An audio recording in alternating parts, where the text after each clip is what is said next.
तिकडे हातकणंगले मतदारसंघातून अपक्ष आमदार प्रकाश आवाडे निवडणुकीच्या रिंगणात उतरणार आहेत। त्यामुळे आता हातकणंगले मतदारसंघात पंचरंगी लढत होणार आहे। प्रकाश आवाडे यांनी ही घोषणा केली। सविस्तर माहिती घेऊयात आमचे प्रतिनिधी रणजित माजगावकर यांच्याकडून। रणजित, आता हातकणंगलेमध्ये पंचरंगी लढत होणार आहे, कारण अपक्ष आमदार प्रकाश आवाडे सुद्धा निवडणुकीच्या रिंगणात उतरणार आहेत।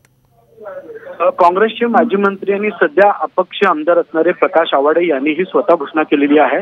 कारण हातकणंगले मतदारसंघात आता यांच्या या घोषणेमुळे पंचरंगी तसंच बहुरंगी निवडणूक होणार आहे। तर याकडे सर्वांचं लक्ष होतं की प्रकाश आवाडे नेमकी भूमिका काय घेतात।